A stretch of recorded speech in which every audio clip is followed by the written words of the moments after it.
Aujourd'hui, on se retrouve dans une nouvelle vidéo où je vais vous parler de comment nettoyer sa selle. Donc moi, ma selle, c'est une selle synthétique et une selle cuir aussi. En fait, elle fait les deux. Et du coup, je vais vous faire montrer comment bien nettoyer sa selle pour qu'elle reste en parfait état et pour que vous puissiez la garder plus longtemps.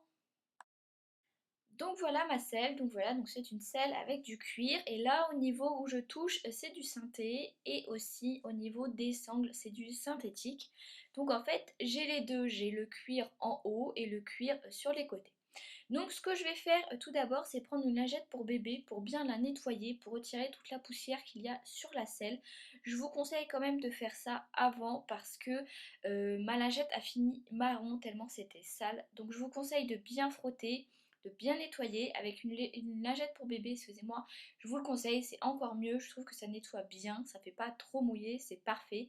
Donc voilà, donc là je vais vous montrer seulement d'un côté, juste pour vous faire montrer en gros comment je fais, parce que je l'ai refait après pour qu'elle soit nickel, mais je vais pas tout vous faire montrer en vidéo, sinon elle va durer plusieurs heures.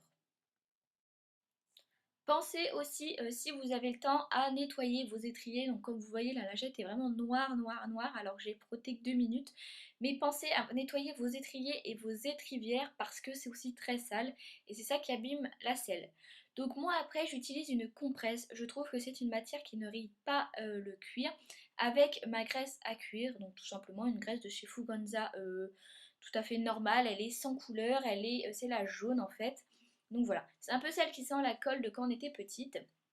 Donc vous en mettez sur votre lingette et vous allez frotter toutes les parties qui sont en cuir de votre selle pour bien l'hydrater. Je vous conseille d'en mettre quand même une bonne partie pour bien que ça s'hydrate et pour être sûr que la selle ne craque pas.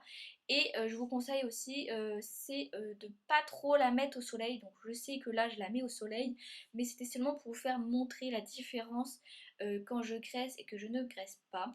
Prévoyez quand même une journée ou deux à ne pas monter car votre selle va être graissée et du coup ça va être un peu compliqué pour monter parce qu'une selle a du mal à absorber. Par contre, si vous montez dans pas longtemps, laissez la selle comme ça 1 ou 2 heures qu'elle ait le temps de se régénérer entre guillemets et je vous conseille de passer un petit coup de lingette juste pour nettoyer le surplus qui n'a pas été intégré par la selle pour pouvoir monter plus facilement après dessus. Interdiction par contre de monter avec une selle qui vient juste d'être graissée parce que tout simplement ça va glisser, que ça va salir votre pantalon et que ça ne va ne servir à rien tout simplement. Donc voilà, vous la nettoyez, si vous n'avez pas le temps vous la laissez 2-3 heures tranquille et vous repassez un coup de lingette après. Si vous avez le temps vous la laissez à l'air pendant 2 jours, moi c'est ce que je fais et comme ça elle a bien le temps de s'hydrater et de se reposer un peu tranquillement.